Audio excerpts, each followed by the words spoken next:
Magandang araw mga kaibigan.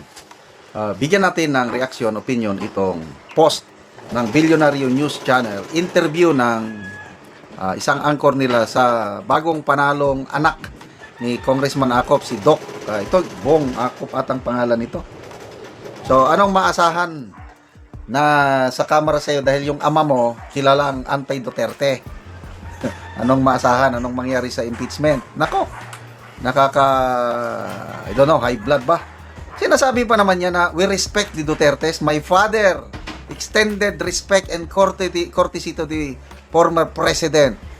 We respect VP Sara. Ay nako, pakinggan natin itong anak ni Congressman ako. Ay kilalang kritiko ng mga Duterte.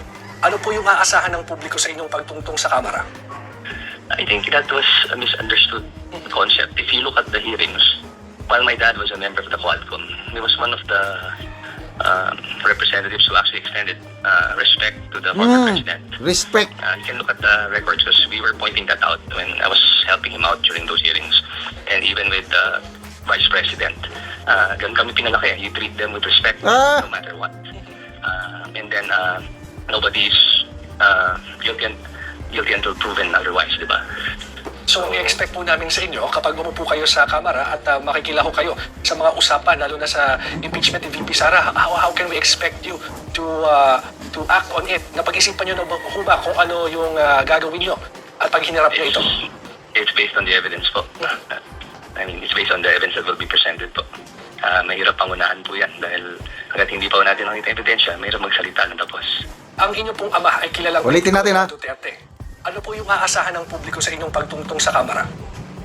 I think that was a misunderstood concept. If you look at the hearings, while my dad was a member of the Quadcom, he was one of the representatives who actually extended respect to the former president.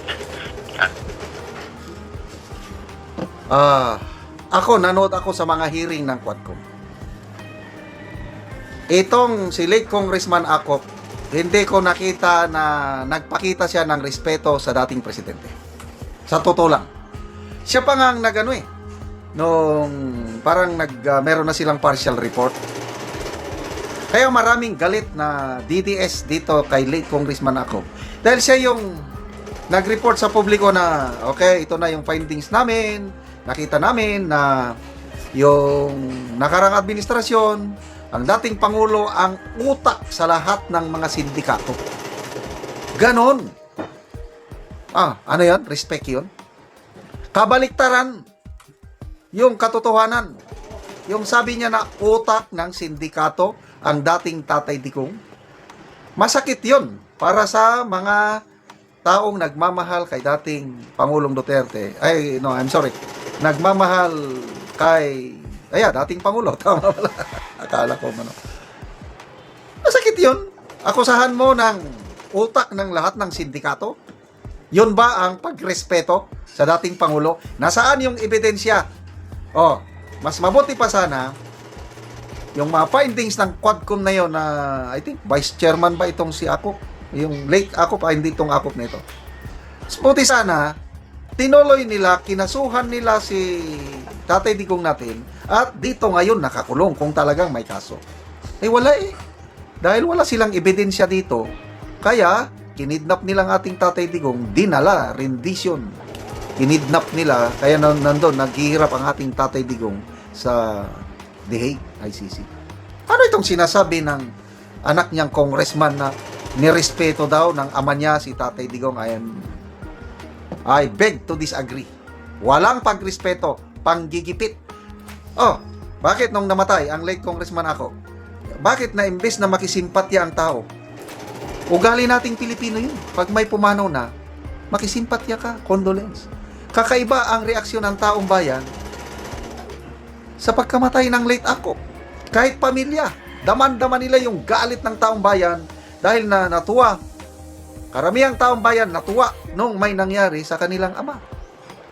Kakaiba yun. First time in history. So, depende kung ano ang iyong itinanim, yun din ang iyong aanihin. Magbasa tayo sa mga comments. John Ditchell, it's based on the script. Ronald Cabarobayas, based on the volume of Maleta. Yung sinasabi niya na depende sa ebidensya. Yung boto ko kay VP Sara, depende sa maleta. Ren Concepcion, it depends on the flexible brown envelope. Jojo Topas, he was part of the alleged recipient of paper bag with money. Okay, LD, you mean depende sa laman ng maleta? Tama yun. Based sa script given by the administration. Carlos Sinoron, based on the amount of allocated malita, like father, like son, kukunin ka din, dagdagan ka sa wish ni Cara David. Wag naman. Wala naman kasalanan itong anak. Baguhan pa lang, bigyan nyo naman siya ng pagkakataon. Bigyan, Queen Wa, sabi, bigyan na po ng maleta, sobre lang muna. Well, depend ang maleta. Need niya sa re-election 2028, kaya polite. Very polite naman. Actually, nasasayangan ako kay late congressman ako. Napakaganda yung serbisyo niya sa police officer. Yung serbisyo niya as kongresista, okay pa naman. Nasira lang siya dahil sa Quadcom. Pag hindi siya sumali sa Quadcom, baka maganda pa ang reaksyon ng taong bayan sa kanyang pagpanaw.